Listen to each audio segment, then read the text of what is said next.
विश्व 24 न्यूज हर पल आपके साथ। नमस्कार, आपण पाहतात विश्व 24 न्यूज। आता आपण बघूया सोलापूर शहरातील ब्रेकिंग न्यूज। आमच्याकडे फक्त एकच शिंदे साहेब, मध्यचे आमदार प्रणितीताई शिंदे। म्हणाले नाही ताई आम्ही काम करतो, म्हणले तुम्ही काम करताय, तुम्हाला काही लोक काम करू देत नाहीये। दोन्ही महापौर महिला होत्या, मी त्यांचा आदर करते, दोन्ही माझ्या मैत्रिणी आणि माझ्या बहिणीच आहेत। इकडे माझी महापौरांचा वॉर्ड आहे ना शोभाताई, पण त्यांना कोणी काम करू दिलंच नाही। काम तीन गट जायचं कोणाकडे, एक काम करायला कोणी गेला, दुसरा बसलाय त्यांचे पाय खेचायला। पण अशा गट करतात कसं काम करणार?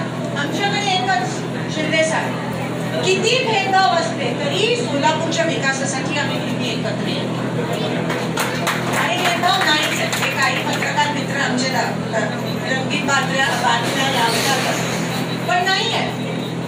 5-6 वर्षापूर्वी जेव्हा आमची सत्ता होती महापालिकेत, जेव्हा आमचे महापौर होते तेव्हा उजनी पाणी नव्हतं, तेव्हा दुष्काळ होता आणि आम्हाला महापालिकेच्या पीएची जो मुख्य पाणी सोडणारा माणूस असतो, पाण्याचं नियोजन करणारा माणूस असतो, त्यांनी आम्हाला सगळ्यांना सांगितलं, आमचे महापौर होते, गटनेते होते, स्टँडिंग कमिटीचे चेअरमन होते, की उद्या नंतर अशी परिस्थिती होणार आहे सोलापुरात की 8 दिवसाआड पाणी देऊ शकतो, 2 दिवसाआड नाही।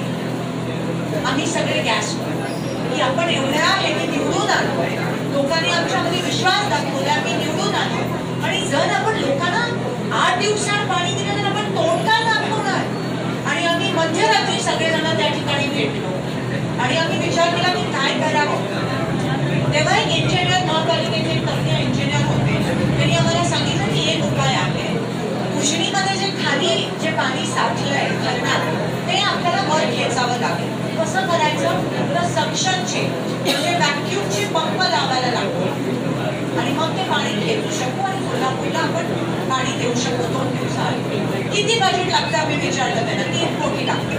आम्ही त्या रात्री पृथ्वीराज चव्हाण आमची सत्ता होती गेलो, ते बजेट ताबडतोब इमर्जन्सी फंड मध्ये त्यांनी ती तरतूद केली, सक्शन पाईप लावले, पाणी खेचतात। सोलापूरला दुष्काळ असून सुद्धा 2 दिवसांत पाणी, कारण का आम्हाला तळमळ होती लोकांसाठी।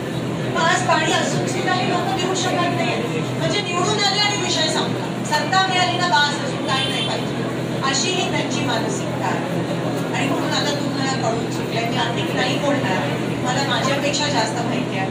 पाणी, रस्ते हे 2 महत्वाच्या गोष्टी जर आपण देऊ शकलो नाही तर कसं आपण लोकांच्या समोर उभायला लागेल? आणि तुम्ही एवढा चान्स दिला, खरं तर तुमचं धन्य, म्हणजे तुम्ही एवढा त्यांना चान्स दिला, पण आता खरंच तळागाळात काम करणारी लोक आहेत। दीनानाथ शेळकेंसारखी मगाशी कुलकर्णीला तुम्ही सांगितलं, त्यांचे जेव्हा वडील वारले तेव्हा पण दुसऱ्या दिवशी त्यांनी सुरुवात केली आणि कामाला लागले। तर एवढीच मी विनंती करते की काम करणाऱ्या मंडळीच्या पाठीशी राहा। असे पक्ष जे भेदभाव करत नाही, जे खरंच काम करतात, जे तळागाळातल्या लोकांपर्यंत जाऊन पोहोचतात, जे महिलांचा आदर करतात, जे तुम्हाला भेटतात, तुमच्यामध्ये वावरतात, जे संपर्कात राहतात, ज्यांना काम करण्याची इच्छा शक्ती आहे, राजकीय इच्छाशक्तीसोबत प्रशासकीय इच्छाशक्ती पण तेवढीच महत्वाची, जे दोन्ही मेळ घडवून आणतात, अशा लोकांच्या पाठीशी राहा। एवढीच एक बहीण या नजरेने मी तुम्हाला ह्या पवित्र श्रावण मासात मी तुम्हाला विनंती करते आणि तुम्ही आमच्या सगळ्यांच्या पाठीशी राहाल, आम्ही तुमच्या सोबत आहोत। मी माझ्या मतदारसंघातल्या लोकांना पण सांगते की आमचं नातं राजकारणाच्या पलीकडचं आहे, आम्हाला तुमच्या बरोबर ते नातं जुळून आणण्याची संधी द्या, अशी आशा बाळगते। आणि दीनानाथजी, तुम्ही खूप छान असा कार्यक्रम आणला, अस्तित्वात आणला, पण आपल्याला हे इथून तुमचं काम सुरू होतं, इथून तुमची खरी कसोटी सुरू होते असं म्हणायला हरकत नाही आहे। आणि आम्ही सगळे तुमच्या सोबत आहोत, आपण पण यांच्यासोबत तुम्ही साथ द्याल अशी आशा बाळगते। आणि कुलकर्णी दादा, राज्यातील महत्त्वाच्या आणि आपल्या भागातील ताज्या बातम्या पाहण्यासाठी आजच आमच्या विश्व 24 न्यूज चॅनलला यूट्यूबवर सबस्क्राईब करा आणि बेल आयकॉन प्रेस करा।